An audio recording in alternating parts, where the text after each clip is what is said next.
Nail or beauty school was just the beginning, right? What on earth do you do now? Welcome to the Salon Success Podcast with Monaco Nail Academy. Our topics stretch beyond nails and into all things salon related, business, marketing, and social media, and at the very least hits you with real, honest stories about our experiences. This isn't school, this is real life, real business, and really freaking hard work. Before we get started, wherever you are, thumbs up, tag a friend in the comments, or hit that share button and support small business. Hey guys, it's Penny here from Monaco Nail Academy, and today I'm joined by Mel. Hi. And by Pat. Hello. And we've got Anthea here. Kia ora, everyone.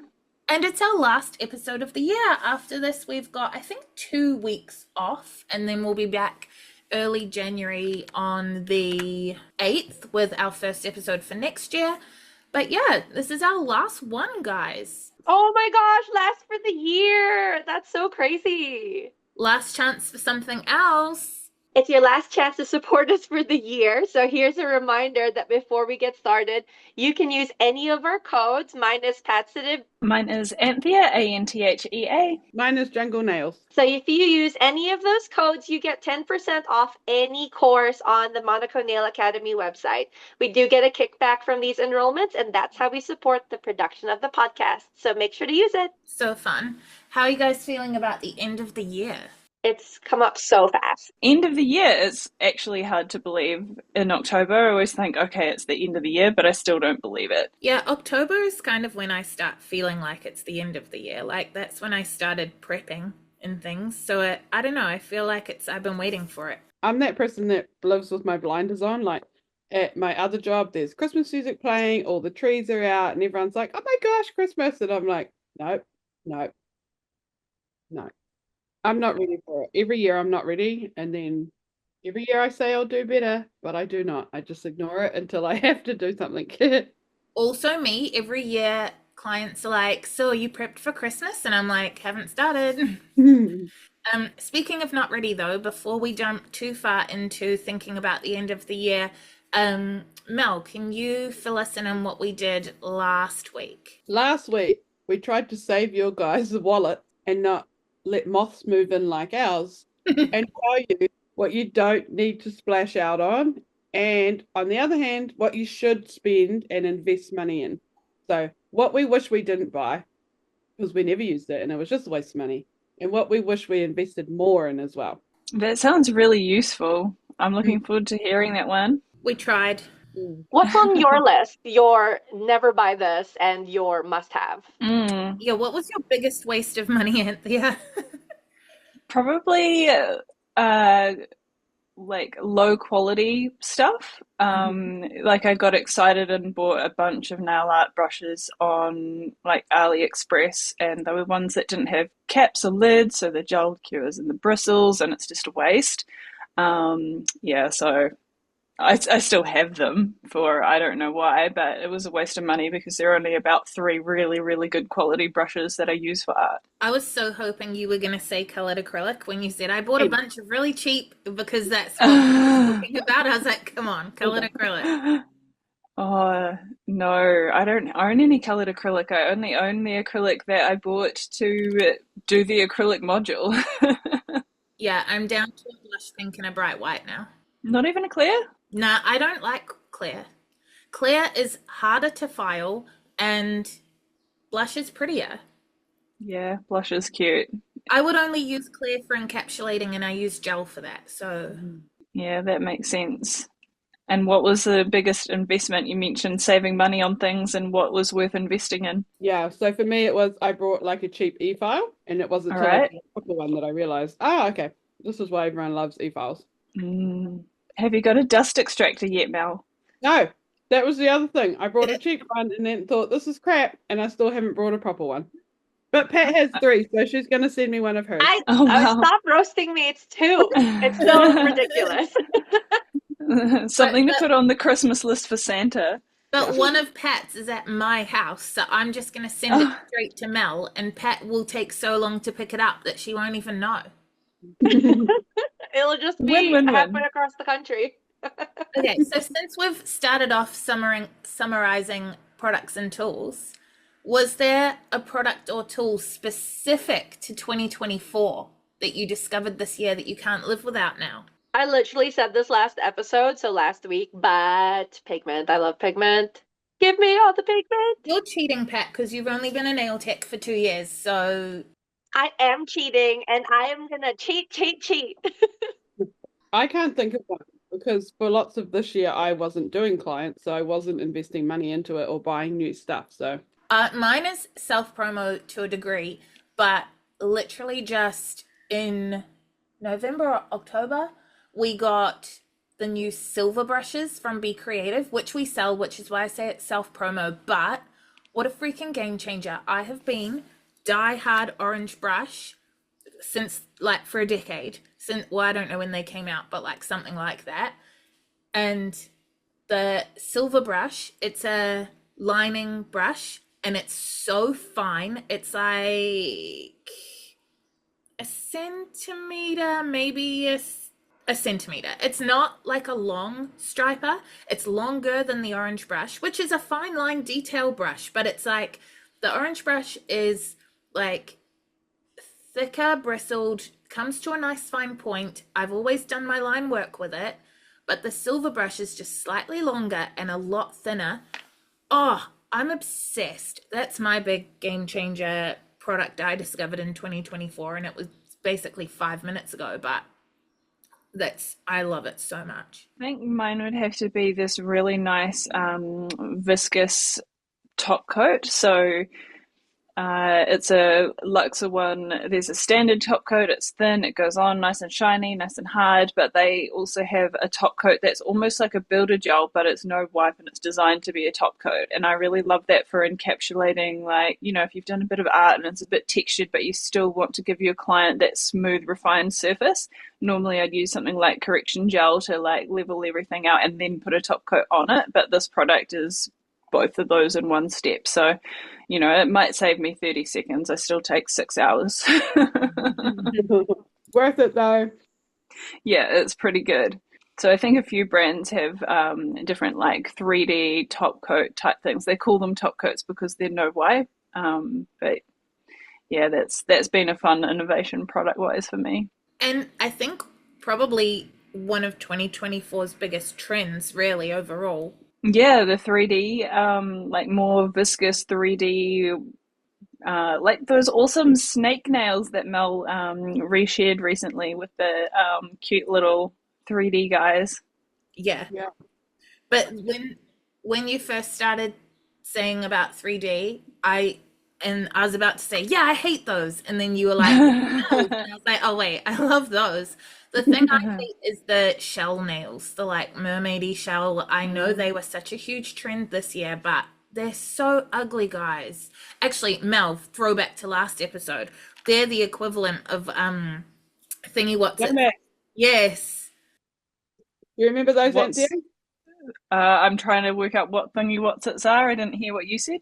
The nomads, those shoes that were cool for a while. They're like leathery type ones. Oh, they're hideous. Nah, I'm not cool enough to know about that. Sorry, don't have kids, not relevant. This is like from when Like, we were, kids. yeah.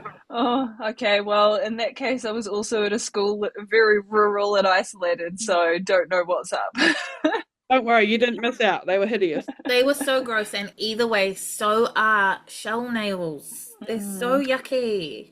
I actually took a class with Get Buffed, and one of the techniques she taught us was those shell nails. So I'm really glad I know how to do one, how to make it look like a shell, but no one has ever asked me for it, and I'm never going to promote it because, like, you have to kind of say, oh, it's a shell before people can kind of get what that mess of milky brown stuff on your nail is.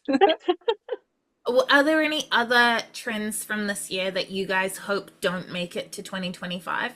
I'm really tired of seeing that, like, almost silver net. I don't know if you know what I mean, but it's silver swooshes across the nail. It almost, if you could imagine if it was a silver chrome nail with some bites out of it all over it.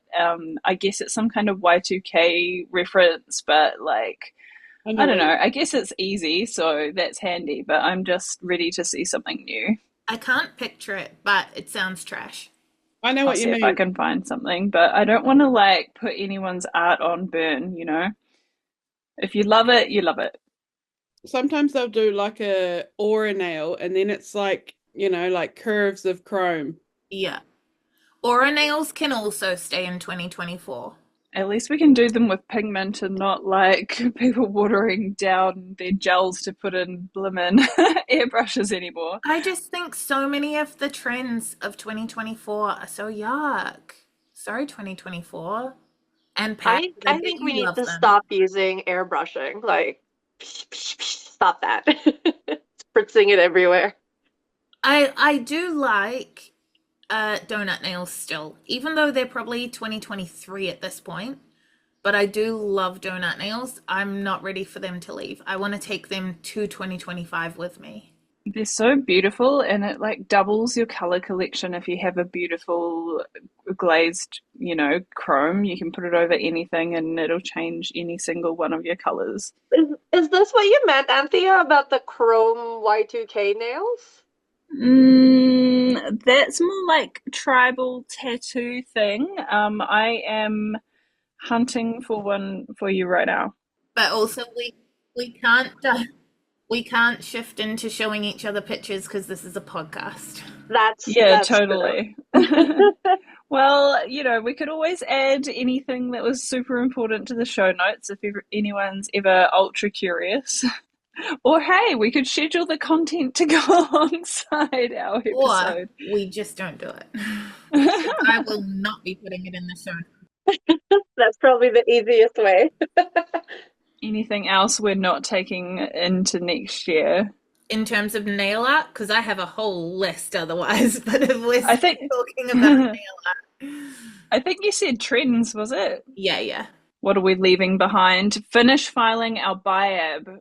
Remember that big conversation we had with Jade, one of the other mentors? She had been constantly finish filing her BIAB, but she's been doing it for so long. She's good enough that her application can be good enough not to file it before continuing on. And how much time did she save? She was doing 2 hours and now she's doing an hour 15. Oh, that's amazing. Think of all that extra money she's making. So what are some other ways then that the nail community showed up for each other this year? Because I know that the four of us have been super in depth in the accelerator module for the latter part of this year. So we're all up in helping each other and showing up for each other. But what are some other ways that we saw the nail community come together? Well, definitely the summit. So I think getting everyone together for the Monaco summit, and those who couldn't make it joining in online, but having a gathering of nail techs in person, face to face, all hanging out, recognizing each other. We're different, but we've got so much in common. And after that, everyone's connections have been so much stronger, and you've been able to see it in all of our like group chats and people commenting on each other's Instagram. So I think just like the community has been strengthened by that. So it's awesome that we are taking that into next year. By the way, if anyone hasn't registered for that, it counts as a course, so you can use any of our affiliate codes if you go and sign up for that right now on the Monaco website. Also, like Expo, because Summit this year was bumped up against the Nail Expo, and that was just so fun. Like, I guess it's not specifically techs coming together or showing up for each other, but like just like you're saying, Anthea, like it's so important to have in-person interactions with each other, even when we're all introverted and nervous and try and cancel and make excuses not to go and all the things that I know we all do. Yeah, I think it gives you a chance to make some unexpected connections as well. Like, I had to go and take a little bit of a overstimulated break during Expo, and Sheena from the Doll's House, who you'll be hearing from in the podcast soon, Sheena came and asked if she could hang out. We ended up chatting for like an hour and a half, and it was just really great to get to know her as a person, her journey, and yeah, I really wouldn't have connected with her if it wasn't for taking that little break during Expo. So yeah, I'm looking forward to making those connections again at our next events.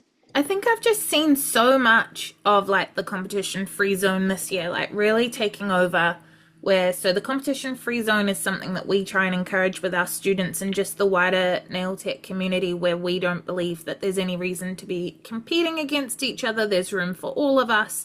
And I just think I've seen it over and over and over again this year, where people are referring clients to each other or lending product to each other, or I don't know, maybe it's just, I don't think it's just in our community. I think I'm just embedded in our community, but like I just see it all the time. Well, as evidenced by Pat owning 2 extractor fans and them being at 2 other nail techs' houses. Yeah, that's all I was going to say. We're going to leave behind that competition. But even when we do, it's not, when you say competition, it's not like we think, like, even the nail comps, like they're literally NZ nail competitions. And we go there, and I guess we do compete against each other, but it's not like a ha, I won, you didn't. Like, it's this huge, great community. Everybody's there to connect and just, do your best, but then you're not like, screw her, she won and I didn't, like, I'm better than her. Like, it's not like that. It's just a big gathering, and let's leave all that crap behind in 2020. Like, and other than, I'm sure, the occasional bad egg that I just try to not be a part of, like, everyone's cheering for each other. Like, even if it means that you didn't come first, people are clapping and cheering for the people who are getting medals and things. Like, it feels so good. Yeah, I love that it shows you who to learn from as well. So you see all of those people taking up the top prizes, and you go and make sure you're following them. You ask some questions, check out their work and learn from it. And if you're competing, like, honestly, myself, the next time I join comps, I'm competing against my previous scores. I've got score sheets now, so I just need to do better than that. I'm not really that worried about other people's lanes. I'm going to swim in my own. That for sure is something to take into 2025, as more people adopting that mindset. I think in terms of, if we're talking about mindsets, one thing that I'm going to try my best to leave in 2024 is just being so obsessed with perfect that I don't do anything, because that is such a massive problem for me. Like, I get all up in my head about it's not good enough. Don't even bother because it's not good enough. We're actually getting it done, making any progress is better than sitting and wallowing in self-pity. So that's something I'm going to leave. Quote Destiny. Quote Destiny, who was quoting yes. you actually, Penny. You told us that, and Destiny grabbed it. I'm giving it to Destiny. She's been so good about that, talking about just getting it done, making progress. Destiny always says, done is better than perfect. She's so good at that, yeah. Yeah, so if you are currently thinking about, oh my gosh, I want to be a nail tech, beauty therapist, insert what you want to be here. Maybe it's you want to be award-winning next year. Just back yourself, give it a go, whatever it might be. The worst thing that can happen usually is that you might not win, or someone might say no to you. That doesn't mean that it wasn't worth giving it a go. Like, there's this whole thing where, and I've tried this before, where you do an exercise, you think about the thing you really want, but you're afraid of it happening, or something bad happening. So you do a fear setting exercise, like you write down what are the things that could go badly, what are the things that could go wrong, and actually putting it down on paper makes you realize that actually it's not that bad. Like, that those bad things I say are going to happen, they're not that realistic, or actually I can figure out a way through them. Because the other part of the exercise is you write down the bad thing that could happen, but also how would you deal with it, and that helps you just to go past your fears and your barriers. So let's leave the I hate myself and I'm not good enough thinking in 2024. Hey guys, Penny from the future here, and I'm calling all nail techs because Monaco Summit 2025 is just around the corner and it's the place to be. Imagine 3 days packed with advanced nail tech training, game-changing business strategies, and exclusive goodie bags to take your skills to the next level. Whether you're a seasoned pro or just starting out, this event is designed to boost your confidence and elevate your career. Head to www.monaco.ac.nz/course/Monaco-Summit-2025 or just search Monaco Summit 2025 for all the details. Don't miss out. Monaco Summit 2025 is where your next career breakthrough begins. Okay, so then embracing it, what is a mistake that you made this year or something that went badly this year, and what did it teach you? Because if the bad things are going to happen.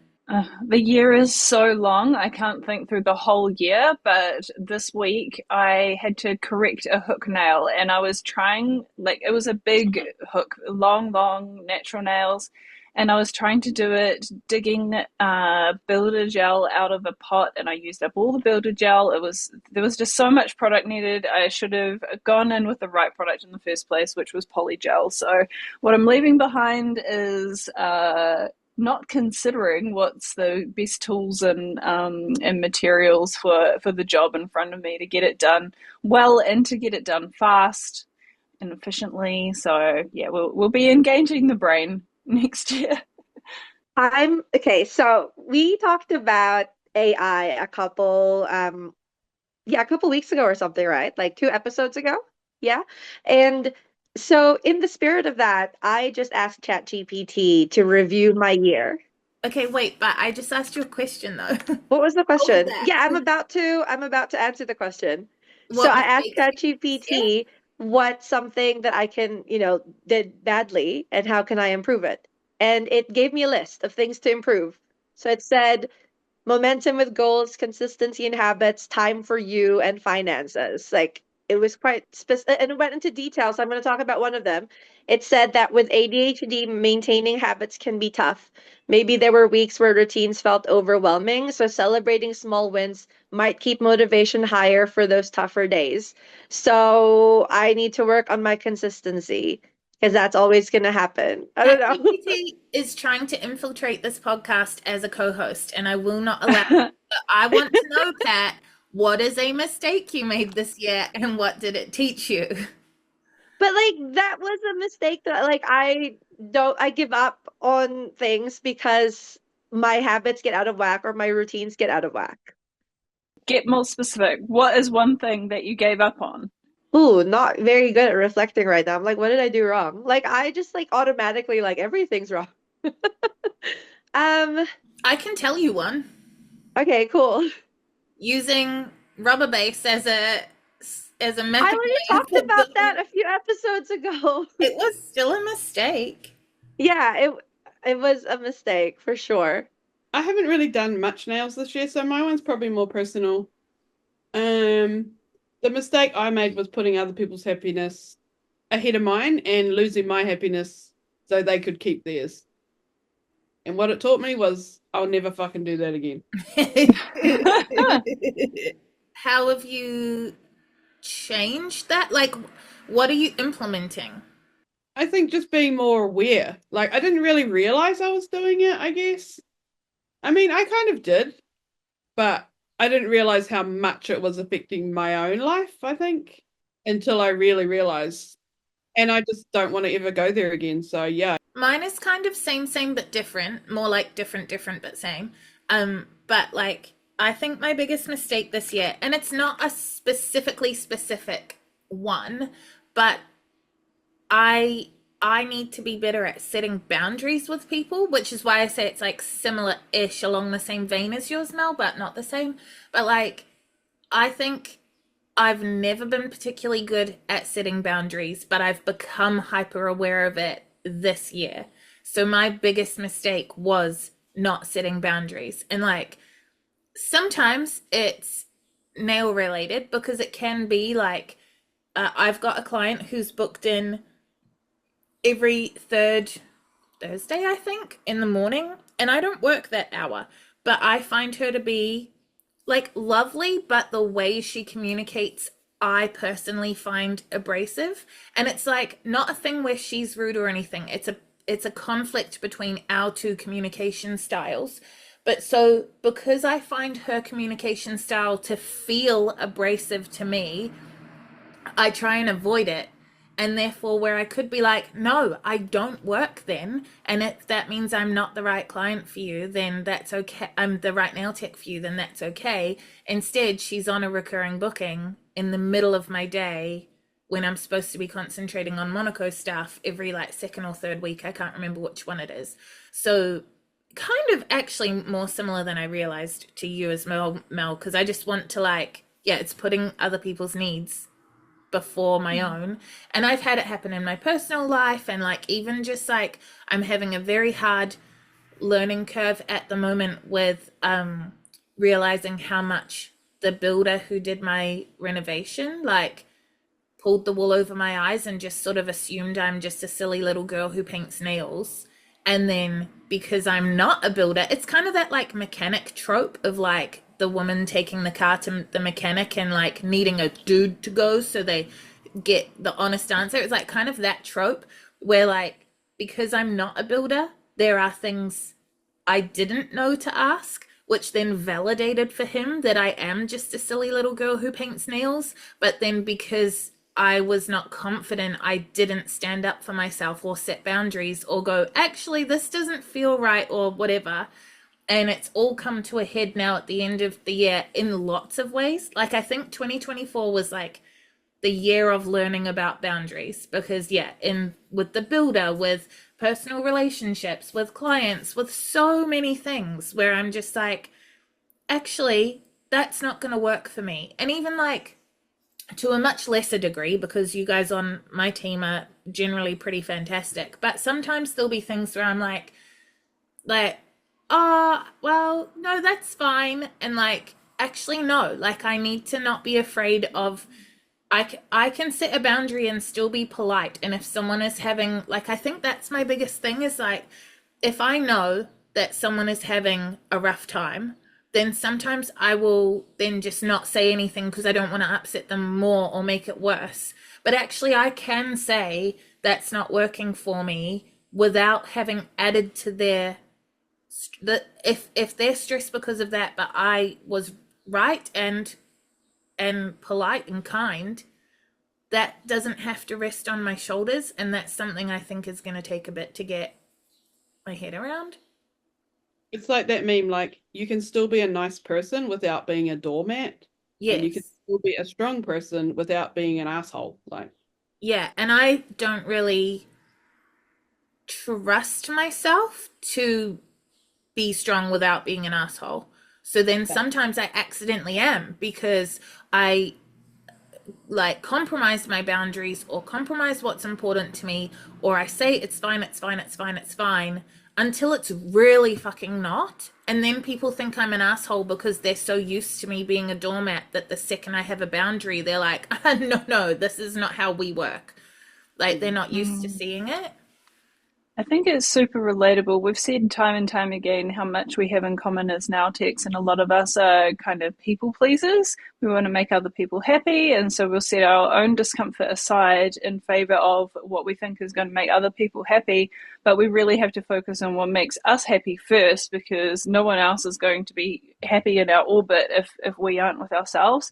So it's tuning into that discomfort and thinking about, what is this discomfort telling me? Is it telling me that my boundaries are being crossed? And if so, what do I need to put in place to make sure this doesn't happen again? And sometimes that means, hey, sorry, this has been okay in the past, but I've just realized that it's not working for me. And you don't necessarily need to give an explanation, but you do need to be clear about what's okay and what's not, and what's going to happen if that boundary is crossed again. Like personally, I had to move out of my home because my boundaries were being crossed, and that was a big learning experience for me where my boundaries weren't being respected, so I had to respect them by taking the drastic action of moving. And I really didn't want to do that. It was heartbreaking for me, but like I'm so proud of myself for recognizing that this isn't working, I'm not being respected, and I need something else, so I'm going to do this. So yeah, boundaries. There's a few of us in the Monaco team that had almost that like parallel experience this year as well, without naming names, but like there's a solid like a big thing. You made an interesting point just then, Anthea, just to like backtrack very slightly, and not to ignore what you just said, but we went through it with you to a degree, so I don't feel like I need to publicly stop and like honor that if that's works for you. But like you mentioned people pleasing, and that's a really interesting point for my brain, because I would never categorize myself as a people pleaser. But the way you described it, I'm like, oh, okay, this is an interesting reflection because I don't think I am a people pleaser. I think I do whatever the fuck I want, whenever I want, not in a way that is unkind or unfair on anyone else, but like nothing stands in my way. And I would never categorize myself as a people pleaser. But I think what I am in parallel is a conflict avoider. So it's like I'm not trying to make the other person happy. I'm trying to avoid them being mad at me, therefore me being unhappy, and then it runs in parallel. Like it's almost the same thing that you were describing. But I just find that really interesting for my own reflection because you used a phrase that I would have never applied to myself. But Oh, yeah, I can totally see you not seeing that in yourself, Penny, but working more closely with you since I've joined the Monaco team, I definitely see the people pleaser elements in you. And you're right, a lot of that is about not causing an issue or making things run smoothly. And that's people pleasing, you know. I guess any part that compromises what makes you, Penny, happy or fills your cup, anything that where you're making a compromise in favor of the ease of someone else's life, that counts. But like, who wants to be like? It's not really a label I like to have for myself either, a people pleaser. But like, what I've learned about myself is that's not my fault. Like, I've been conditioned that way, and a lot of us who are women, especially more generally, we're conditioned to put our own needs aside in favor of our kids, our family, anyone around us. But we really need to learn better to honor ourselves first, take care of ourselves so that we can be the best version of ourselves for everyone around us. it's interesting because like it's so interesting how this is going so deep for just a like nail tech Podcast. just a bunch of silly girls that paint nails. But it's interesting how we can end up in such a similar place from different like backgrounds, because I would say that my people pleasing, for lack of knowing a better way to frame it, is more about not wanting to be in trouble. So a lot of my value as a child was in being the good child, or like the smartest in the class, the nice quiet one, the better behaved, like the good child. And I have vivid memories of certain moments in my childhood where it was asked of me, like, what happened? Like, why aren't you the good child anymore? Why has this person eclipsed you in smarts? Or like, why did you let me down? So not in these words, but like, why did you let me down so badly by just doing a minor infraction? Like, if I did something naughty, I would get in so much more trouble than my sister, because she did naughty shit all the time. So it was like just another thing she was doing. And so carrying through into adulthood, I am constantly trying to avoid people being mad at me, or that like having let someone down. And that's still probably almost the only thing that actually has like that level of anxiety or something for me, is being concerned about having like upset someone or not being good enough, or like it's in every layer of my life. But it's probably like the only thing that actually is like that broad and deep in my life. So it's a bit deep for a Wow. silly little. That's so stressful to hear. I'm like, oh my gosh, I'm relating so hard to that. But isn't it so interesting, because your origin story, Anthea, is like quite different, but then we both end up so we have like parallel. It's quite different, but like little Anthea, yes, everyone, don't worry, I am in therapy, but little Anthea had a very similar experience. I'm the oldest of two girls. You know, my parents worked very hard to provide a lot for us, and I just wanted to get a pat on the head. I wanted to make them happy, and similar to you, I feel like when I look back on my childhood, I more vividly remember the things that went wrong, or the things I was punished for, rather than the things that I succeeded at or was celebrated for. And so I spend my time trying to avoid, you know, that the negative by always achieving. So it's the same in that way. Yeah. And I guess it's carried through to these days. And I just need to look at that as the first step, is to recognize it, and then you can do something to change it. So there's hope. Next year is a new one. Yeah. And and it's nice to be on this like a journey together, or like, you know, like I think the Monaco team is quite a tight-knit team now. Like we haven't had a lot of churn in a very long time, so we're now so solid together. And I think that's quite nice because we're starting to actually like have known each other so long that we know each other's intricacies to a degree now. That's really nice to like head into what I think is going to be a big growth year personally and professionally for all of us, but head into it together knowing like we've got the nice Monaco community, but then we've got this like other little secret one just for us. Well, I think the trust there, the trust that we're working towards the same goal. And I said when I first joined the Monaco team, like what's good for Monaco is good for me because I'm part of this community and I'm in it. So I want to invest in it and get back from it. So for all of us, you're all paddling the same waka here. Yeah.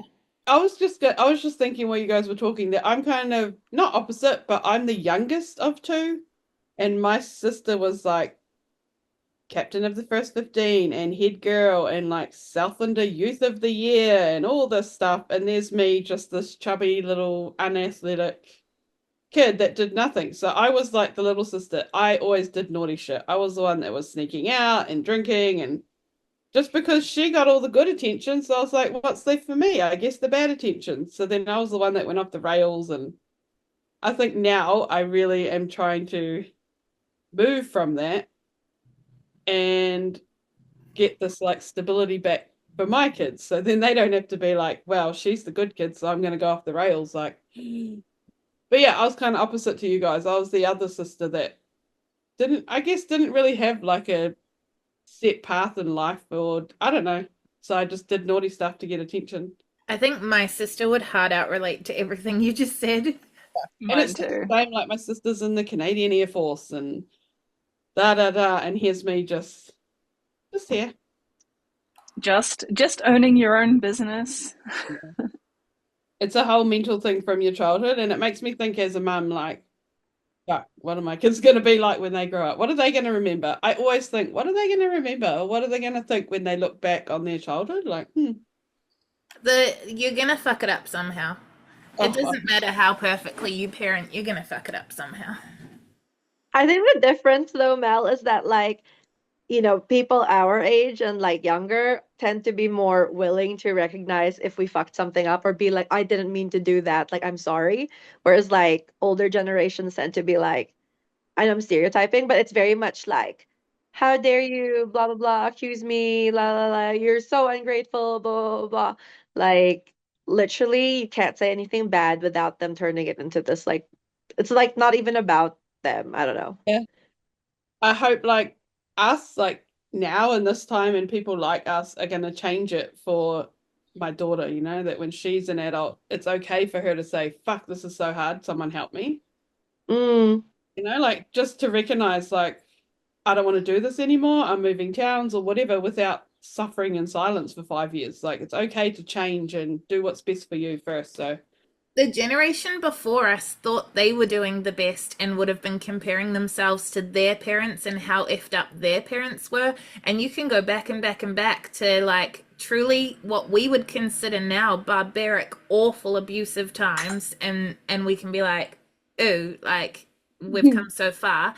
But the next generation, like your kids, Mel, are going to be in 20 years, like, I'm so curious what the issue they're going to have with us is. Like, they're going to be like, oh, they just wanted us all to share our feelings, like, or, you know, like something, no matter what, because our parents thought they were doing the best they were doing the best they could.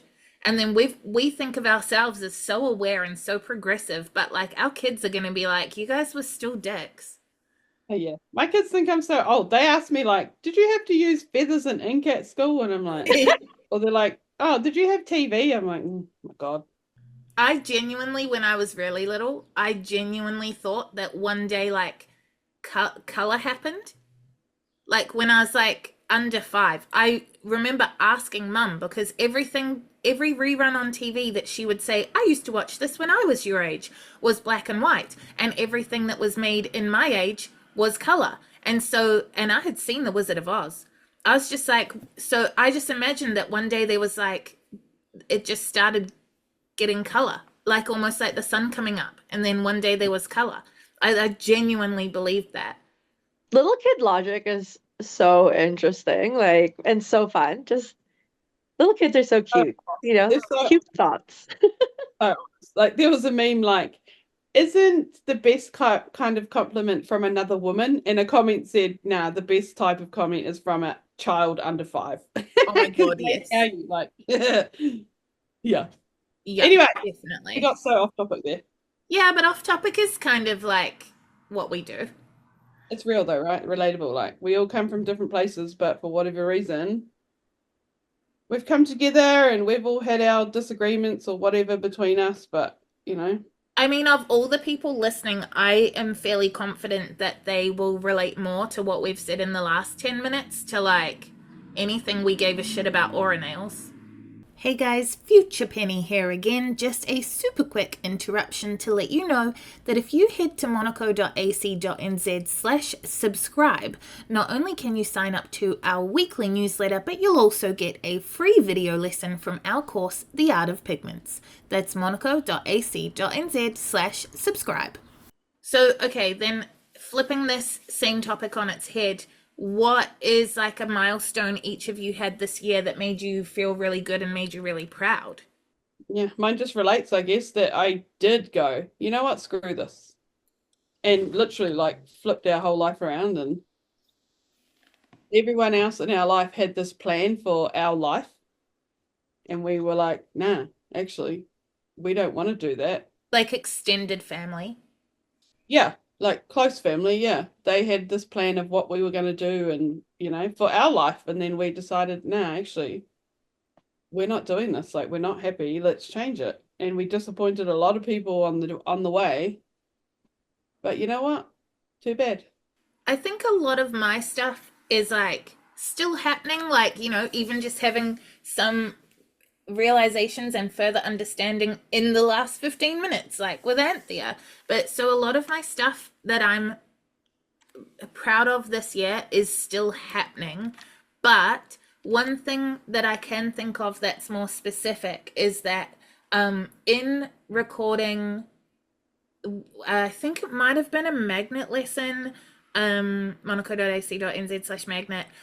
One of these things I came across where I had written in a previous Salon Success lesson, like years ago, what I visioned for the future, and then I'd written it in a lesson and completely forgotten about it. That course was done and dusted. It didn't need updating.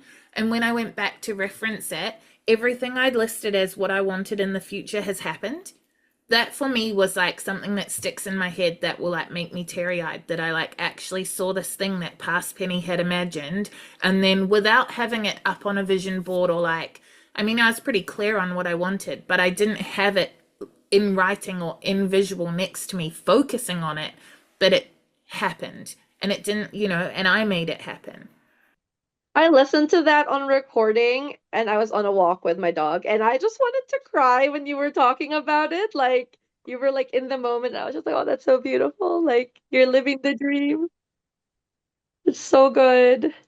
I've got like bucket lists and stuff from when I was really little where like half the stuff I'm like, I don't want to do that anymore. But half the stuff I'm like, oh, whoa, I did that. But yeah, so I think that's like probably one of my proudest things. And I'm also real pleased that like, I guess that I got Monaco back on track in a way that is probably not external, but like in my vision. So because I had a year of living in a tiny sleep out with no bathroom while my house got renovated, and then a year of trying to get myself back on track, and then this was the year where I actually had enough time and energy and space and just like enough mental energy to put effort into things with Monaco that I'd been wanting to for ages. So like this year we built Launchpad and we built the client magnet and like all these things that take a lot of energy and effort, and the podcast came back, and like we've done so many good things with Monaco this year that I just did not have the mental capacity to do the previous 2 years because of all the other stuff that was happening. So that's another thing that I'm really pleased about. I'm proud of me. This is gonna sound like so basic and silly, but I'm proud of me for not giving up. Because I remember even when I first signed up for Monaco, I was like, am I even gonna finish this? And like, I'm really glad I signed up to do the foundation certificate again as like with a group because it got me to relearn a lot of stuff and get a lot more practice and also like doing things with the accelerator, like having a group of people and being like just doing things together has made a massive difference for me because I often just really struggle with just carrying on. Like I will just get overwhelmed and then I want to give up and then I want to just like never look at the thing again, even if like I really like it. Um, so I'm just proud of me that I'm still going. Like I got my BIAB sticker, and it was gold, so that's exciting. I got my e-file last night. Even though I failed my acrylic exam, it was close to passing, so I can just try again. I've booked all my remaining exams, even when like for a while there, like I had missed a few lessons.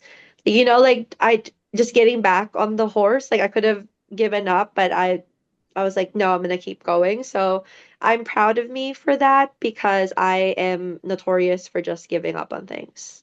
So I'm gonna call that personal growth. You're a drastically better nail tech now than you were this time last year. I genuinely, yeah. Yeah, you were such a newbie nail tech then, and like, yeah, you're still a newbie, you're still learning, but it's like crazy. Like, it's actually so drastic, the difference.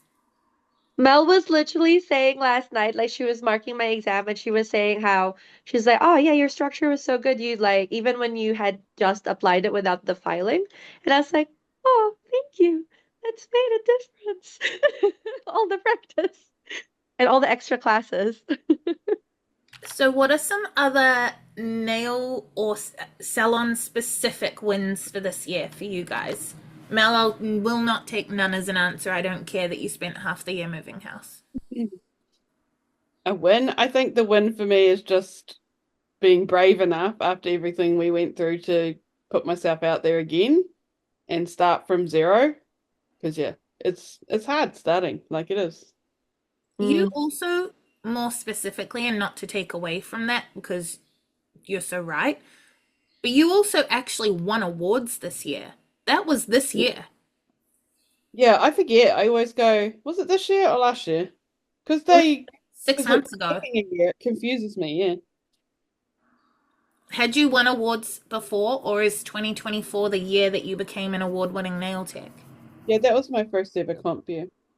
Did you win at comps last year? Was it this year? I don't know. Last year was Expo and then this year was Monaco. Oh yeah, there wasn't comps this year. Yeah, it was Summit this year. Oh yeah, so you won at Summit, but you also won at comp. So that was last year. Yeah. I'm still counting it. Multi-award winning. Yeah. This year, what is it? Yeah, so this year at Summit, I got the Monaco Motivator, which I was too busy like boozing and chatting to even hear when it was announced. And that was a People's Choice Award. Like you were voted as a person that of our whole community who is the most like inspiring. Yeah, I miss doing that. I need to get it back. You can always be a 2-time winner. I think an interesting nail specific one for me, a win for this year for me, was that I increased my service time. So like my most popular common service that I do is a builder in a bottle backfill, like color change. And I did have it down as, I think it was down as 50 minutes, like 50. And I can do it in that time. That's fine. But what I can't do in that time is like relax into it and enjoy it. And like if someone requests something slightly different, or if I find a break, or if I find a structure change I want to do, or like just those little niggly extras, in 50 minutes, like most of my backfills happen in 50 minutes. But about halfway through the year, I extended my service time on online booking to an hour. And it means because I didn't increase my prices at the same time that technically my hourly rate went down, but it's so much more enjoyable for me. And so like just finding my, I guess, sweet spot where it's both speedy and I can make a decent wage, but also just being like okay to edge it out a little bit without feeling like I'm not good enough to do it as fast as I used to. Like, no, I can. Often I do finish with time to spare, but I also have a little bit of time to just like be picky about something or like things like that. And like coming into summer, I've changed the online booking time back to 50 minutes because holiday town, I'll have lots of people who have naked nails when they walk in and stuff. But when a regular books, I'm extending it back out to an hour. So I'm like kind of just being like, okay, I want to spend extra time with you, or like people that book online for the holidays, I probably won't need as much time. But yeah, I guess it's like a confidence thing, like being okay with going, yeah, no, it's okay to not be as fast as whatever, or for my pay to, it's a personal choice for my pay to go down. I could have put my price up. I didn't want to. I wanted that like little bit of like, I guess, to relax into it. Yeah, you're giving yourself 10 minutes. You're not giving that to anyone else. You're choosing to like even, it's like you're not even really paying for it. You're kind of paying for it, but like, what are you getting in return? That's much greater than, that few extra dollars you might have attributed to 10 minutes, and that will do so well for your overall like well-being and energy for your work, I think. Yeah. And I can still like, if I've got to fit in somebody and there's a 40-minute gap and I can play with the times. It just makes it all a lot more malleable. I can still do it in 50 minutes if I want to. Yeah, you're still in control, but you've recognized something that can help for you and your clients, it sounds like. I'm really struggling to think of my answer to this question. So if anyone has any like nail related Anthea prompts that I've achieved this year, I'm blank. That reel that you had been working on for so long.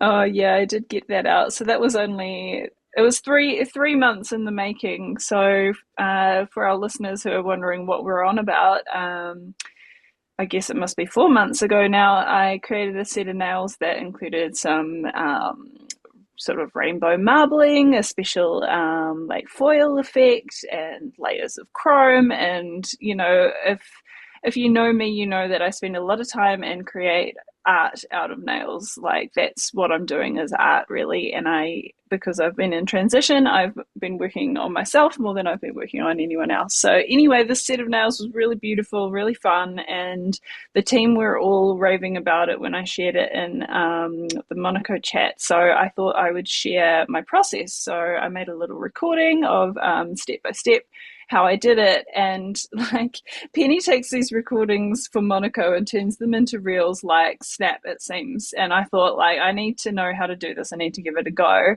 But it took me 3 months to even get a 1 minute video up on Instagram. But hey, I did it. It's not wonderful. It has a voiceover, but like, yeah, I think I produced one reel last year, which was just a expo haul, and this is my reel for this year, which is how to make this shardy rainbow nail art. So that's on my Instagram, which is fussyb.ee, and it's probably going to be the last post for the year for the rest of the year. So it's not that hard to find, but I did. Is this going to be an annual thing for you, like making a reel? Like once a year, I will make a reel. Annual reel. Oh, we'll see. I tell you, the process for Penny churning out reels is just done is better than perfect. Oh, I said that in order to get this one out, that's for sure. If I was aiming for perfect, it would have been a lot different. But like, I also am waiting for something like ChatGPT to be able to like edit my video content for me too. And it's never the stuff you put effort into that does well either. What does well? If one person learns something from that about how to add a new element to their art, then that's enough for me. I'm not looking for the most number of likes or, shares. And I got some nice comments and that feels good. So success for me. Nail related, something that you did well was getting a bunch of us to sign up for Accelerator and actually just focus on working on our businesses, because there were a lot of us who were just like on the fence, I guess. I mean, I wasn't on the fence. I was just a massive procrastinator, very on brand. But yeah, you were not like all up in our grill, but you were all up like, we should do this. It's gonna be so good. Like, let's go. And then yeah, like you hyped us up, girl. It was great. I don't know where that came from, actually. I think it was really for me. I was at a time where things have been really rough for me this year personally on a number of levels, and nails has always been one I come back to find my joy. So at that time, I knew that I needed to invest back into nails in this community, and I wanted you all along with me. So Penny had created Accelerator. It's a new course. We're still in the midst of the first run through of Accelerator. So anyone listening should also sign up and join that. I'll keep the hustle. But before it started, I think, I don't know, we had one sign up, and in the final day to register, I was like, right, we need to get across the line. I'm going to get as many people as possible. I had a goal of, I'll get one person to sign up for Accelerator by the end of the day. And I think I got like 7. So that was awesome. Yeah, thanks for mentioning, Pat. You're welcome. Thanks for doing that. I don't know where that energy came from. I'm not sure if I'll have it again, but Penny was like, I can see what you can do now. I'm going to unleash you. I was just thinking the same with Anthea, like not with getting other people to sign up, but the way you've really honed in on what you want for your business, like the clients you want to attract. It's been cool to watch, actually, and really motivating. Oh, I'm glad to hear that, because at the moment doing the Accelerator, I think, has helped me to see that my vision is something unique to me, and I'm trying to give myself the space to let that fully like form and crystallize. I'm still sort of meditating on that, so I'm definitely at a different point to the other people on the Accelerator. But a good thing about that program is that there is space to be doing it differently. So I think how many of us are there on Accelerator at the moment? Like 8? 9, yeah. Yeah, and there are as many different journeys as there are people with similarities, but we're all able to see what each other is aiming for and learn from it ourselves as well. I was going to say, when you said that you were at a different place than everyone else, I was like, well, I don't know if anybody is at the same place as each other. Yeah. It's like such a variety. Yeah, no, it's been cool to watch, and knowing what you've been through, and I've been through that as well.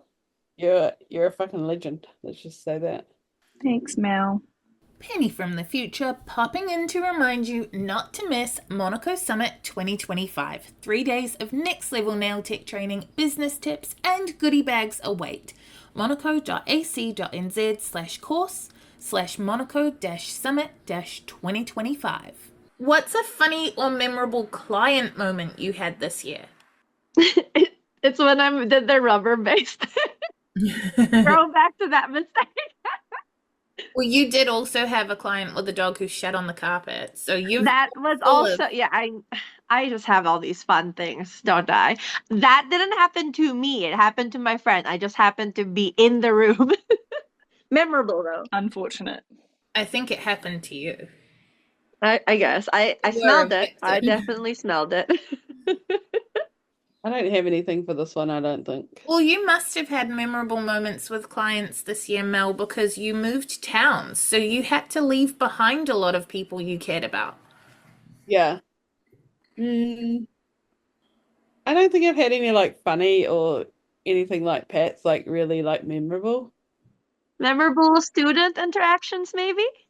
Yeah, definitely like the first paying client, like she kind of just came out of nowhere, and I was like, okay, she's coming, so but I don't know. Not quite a client situation, but you did nearly have to teach a class in the pub. I did, yes. Yeah, you were committed. I just want to point out it was because she had no power, not because she just really needed a drink. Yeah. So yeah, my street had a planned power cut, and it was supposed to come on at like 4 p.m. and I was like, that's fine, I'll have heaps of time. At like 10 to 6, I was like, oh shit, it's not coming back on. So I literally had like my computer and everything in a supermarket bag, pulled up outside the pub, and then my husband rang me like, it's back on. So I rushed back home. Mel, don't you like? I find this really memorable. Like, don't you have like 100% conversion rate? Isn't No, that like crazy? yeah, but that's only because it's so new. But still, like, I reckon that's a win. A win, win, win, Yeah, win, you win. you might have to explain what a conversion rate is. Okay, so if you're not already tracking your conversion rate, then you should start now. So your conversion rate is what you get when you start tracking your leads. And a lead is someone who shows interest in your work and wants to book in with you. Like, they've shown that kind of interest. So it's like, it's not, I love red nails. It's, hey, what are your prices? Or like, what's your availability? It's like that.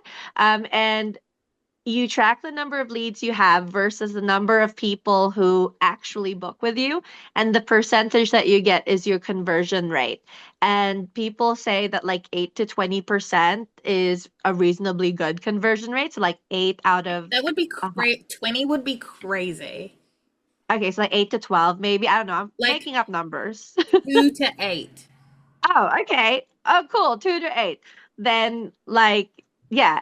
So obviously Mel moving to a new town with 100% conversion rate. That's pretty freaking awesome. Yeah, it's not quite 100. It's like 70 something. But that's because at the time I wasn't advertising by social media, so all my like leads were in person, and in-person leads have like a very high conversion rate. So that's why it's probably definitely gone down now. The number of times I've talked to someone in person about stuff they sell or like do, and then I just don't book is really high. So like, people sometimes ask to be nice. So like just take the win. People are booking with you. I think one a moment that I think is funny now is I have one of my clients who's a regular client. She's in like older generation than mine. I think that's probably a bit relevant, but um who she was asking about, I don't know, gel drying instantly or heat spikes or something. And I explained it to her, and she goes, "Oligama, that's a big word for you." And that will just stay in my head till the day I die. I was just like, the fuck, bro? I know things. Like, you know that I run an entire school for nail techs, right? Like, I'm not just like, I don't make a living from just throwing bottles of nail polish at people and hoping it sticks. That's I like the really hope equivalent that of she just had like a moment where she said something that she didn't really mean it to come out that way. You know how sometimes you say stuff and then you're like, why did it come out like that? It just, hopefully it wasn't. She's lovely and I have a lot of time for her, but it's not on brand. Ah, okay I think it then. was That's probably a big word for her, not a big word for you. I just thought it was really funny. Like, do you want me to be teaching you chemistry every time that you book in? Is like that gonna make you understand that I have a brain in my head? So that I liked that. That was funny. That's a big word for you. That's like the equivalent of going, oh, that's a big stretch. People go, every time your dog cute. yawns, oh, big yawn, big stretch. Oh, my stretches. Like, oh, big word. That's so true. Oh no, I just realized how condescending I am to my dog then. Like, Every She time, you loves can't it. help it. always like, oh, who's got a smooth brain? So mean. Lexi, that's been in the background on a couple of recordings we've done in school holidays, she refers to one of my dogs, Bo. She just calls him Smooth Brain. Oh, he's beautiful, beautiful smooth brain. He's beautiful, but very stupid and very clumsy. I'm trying to think of other funny clients this year. I don't really have a funny, but more just a sweet. So when I was first starting out as a nail tech, I did ball nails for one of my cousins. She's about 15 years younger than I am, and she was in high school. I did her ball nails. She came in with her inspo. She had some extensions. I was still new to doing nails. And that was, I guess, maybe 5-ish years ago. Anyway, she's all grown up now and she is a flight attendant, and I had the opportunity to do her nails again recently, and wow, the difference between what I did then and what I did now on her natural nails was just a big leap. She's taken them on holiday to Rarotonga and she's coming back later this week. But it's just been really nice for me to have held hands with someone, who's part of my family early at different points in my journey, and to see like where I'm at in my journey compared to where she's at in her journey, and that we're both moving forward, and holding hands through time. That's sweet. cute. Aww, cute. Yeah. You guys were touching on Accelerator before. What is one thing you guys learned about business this year? Because we've touched on a lot of personal stuff and a lot of like nail general stuff, but what about as business owners? What have you learned or changed? I've been reflecting a lot about like why I'm in business, and like I always say fluffy things like, "Oh, I just like want to make people happy," and blah blah blah. And then like I was listening to, because I keep rewatching the video from week one. Like literally I keep replaying it to think about it. So nerdy. And then I was just like, actually, I'm a lot more selfish than that. I want to be in business so I have money to like do like fun creative stuff and then be able to charge that as a business expense. So like when I was thinking about that, I was like, oh, so I should lean into that and just like make sure I make enough money to do fun stuff and just build it into my expenses. I'm like, I'm willing to take a pay cut and like not make a lot in salary as long as I can bill things to my business. I can do fun stuff and learn new things and pay for premium services that are technically also business expenses, and like pay for courses. Like I'm just like, yes, it will fuel and fund. I don't know, like that when I thought about that, it was like, oh, when that clicked, I was like, I'm more willing to put myself out there now for some reason. Before it was kind of like, oh, if it's to make money, to like earn a living, I don't know, like it's kind of weird. But for some reason, when I was like, oh, it's to fund my fun, all of a sudden I'm like, yeah, I'm gonna go do this. It's so dumb. I don't know why my brain is like this. I had a thought when Penny asked the question, and it even tied back to a previous podcast episode, but now that there's space for me to answer, it's gone. That happens a lot, yeah. Because I was listening to what you had to say. So about being in business this year, especially after Accelerator. Yeah, you think, Anthea. I think it's really simple, but for me, I've just been reminded that even though it can be hard work and it can be stressful and upsetting or whatever, all these things we go through as business owners, it's worth it. It's worth it in the end. Like I'm back at an outside job working for someone else, surrounded by workmates, which 80% of them I can't stand. And yeah, I'm going to send this episode to your like work mailing list. Do it. I literally had a meeting with the manager yesterday and told her how I feel about it, and she was like, yeah, let me know, because we don't want this culture in our workplace and blah blah blah. But anyway, the moral is that it's worth it in the end. As much as how much hard work it can be at times, it's also really rewarding, and you get the lifestyle you want, surrounded by the people you actually like. So yeah, it's hard work, but it's worth it. That's what I've learned. I think it's not what I was going to say, but I do relate to that, because having had that journey I described of the like renovation and stuff like that, which I know, like, boohoo, woe is me. I am lucky enough to own a house and be able to renovate it, right? Like, boohoo. It was just mentally taxing not having space of any kind, because I really was, and it was across the middle of winter, and it was very, very wet winter, blah, blah, blah. Violence, but I found it mentally taxing. So, like, that whole year of renovating on and off and, like, all these other things, that was hard for me. And then getting through that and getting back on track was hard for me. But coming out the other side and having the space to put things into Monaco And it still has hard days, especially this time of year. There are some grumpy, stressed out people out there that like to take out things on people because they just don't have the mental energy to pause and be kinder. Like, I know a lot of people are finding that at this time of year. So it's still hard, but to come out the other side of a couple of hard years and create some things where like the feedback on Accelerator and the Client Magnet and Launchpad and stuff has been so good. And like even Destiny today, what'd she say in the Accelerator chat? I screenshotted it to like hold on to for another day. She said this morning, I just watched tasks 1 and 2 and oh my God, I absolutely loved it. So much good info, and Penny, you are crazy good at what you do, and seeing how it all comes together, just wow, I'm so freaking happy I did Accelerator.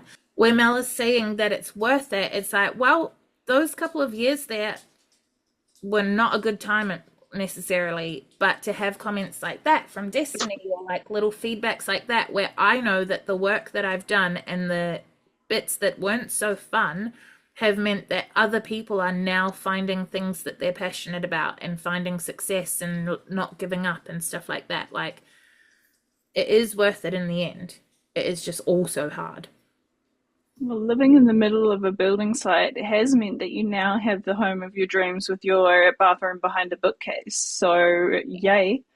Yeah, for sure. Like, I'm not complaining. I don't want that to have sounded like I was complaining. No. I was like, No. like, I know I'm lucky, but that's why I wanted to justify and be like, it's not like I'm trying to say, like, woe is me, I own a house. Like, when other people are struggling to get groceries, like, I'm not.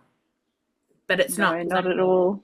But it's the results of the hard work, like you're pointing out, that you make sacrifices in order to achieve the goal, both with your house but also with Monaco, where you've had to like slog through some low times in running Monaco, but then you turn that into the golden feedback that you're getting on the most recent courses. So they kind of go side by side. I think reflecting on what it means to be a business owner, something that I've been realizing with Accelerator is that when you're a business owner, you have to take and hold responsibility for everything to do with your business, that like the buck stops with you.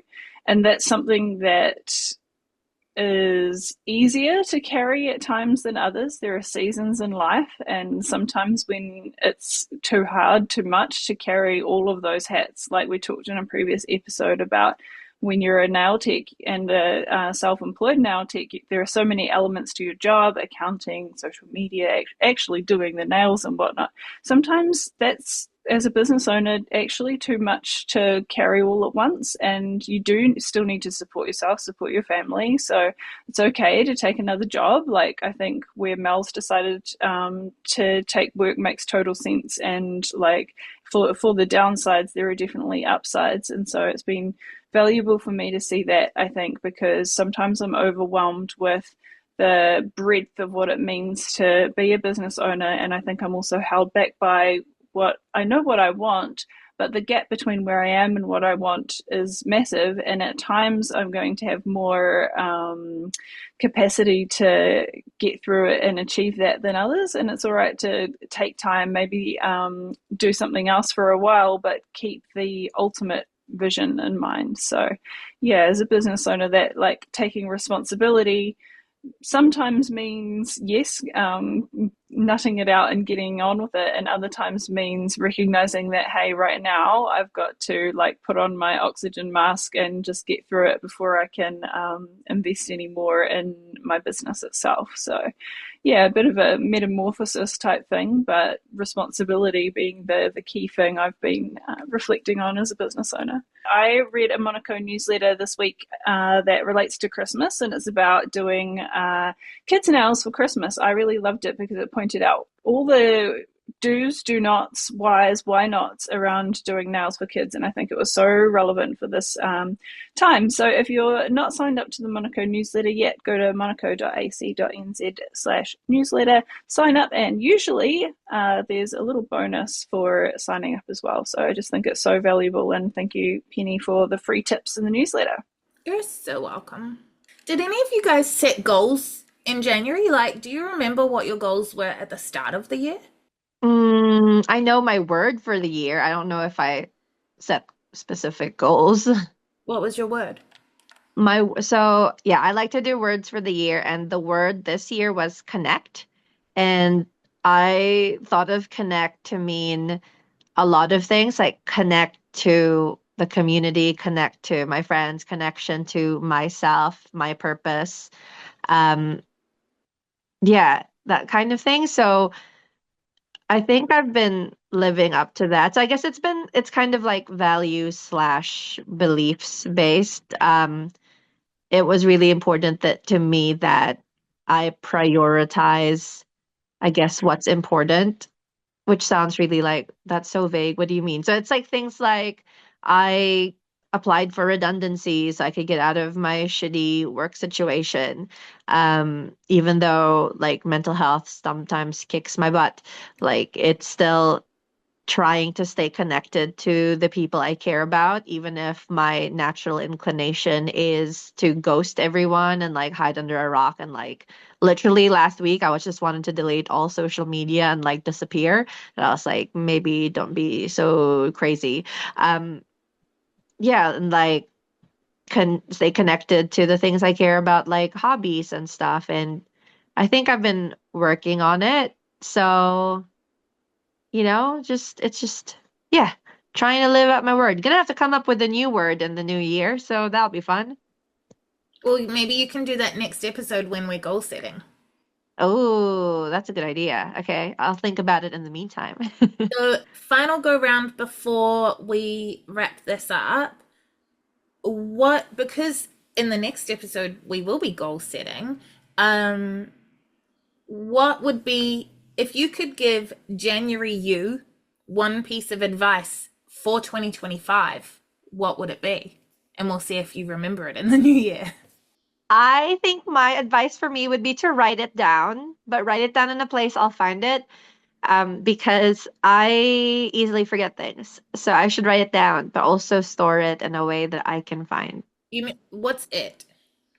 it, like anything. So it's like goals, like checklists, like what I need to do. If I don't write it down, it's gone. So my recommendation to myself is write it down and save it on it being processes and your thoughts and your feelings and your emotions and your reflections and the things you want to achieve. Write it down so you can come back to it and it's not just like a faint memory that never existed. What about you, Mel? I think the advice to January email is going to be stay consistent, but also be realistic. Like, I have a habit of like setting myself these awesome, amazing goals that are just unrealistic, and then I just get disappointed when I don't achieve them. Stay consistent, but be realistic about what I can actually fit in and what I can actually achieve. Consistent's good, because I was going to say, like, my advice would be to stay strong on my boundaries and like put more faith in myself that I can ask the right questions or know the right things or that my gut is right. And then I think consistency ties into that. Like, I need to be consistent with myself and other people, because then if I'm consistent with other people, they're not going to think I'm being an a-hole when I do set a boundary, because they'll be used to me setting boundaries. And I think my other piece of advice to myself is to stay consistent again with the new finance. Like, I rejigged all my finances and how I manage money a couple of months ago, and it seems to be working, but it's like the start of any new system is a hard slog until you end up ahead of the curve. So that would be my other piece of advice to myself, is to like keep going, not make up like, oh well, it's just this once, like, but keep on track with the financial goals I set myself. Yeah, it's tricky. Like, if I think about January this year myself, like everything that like the life I thought I would have by this time, this year has been completely turned on its head. Like, things change. So I think I need to remember to be flexible, but my biggest piece of advice to myself that I am already repeating, but January me might need a reminder, is to have grace for myself. And just to think, if my friend were in this situation, what would I tell them? I would tell them it's okay. Just take a day off. Give yourself what you need to take care of yourself. So yeah, January nth year, give yourself some grace, take the pressure off. It's going to be okay. Your tarot reading said abundance is near.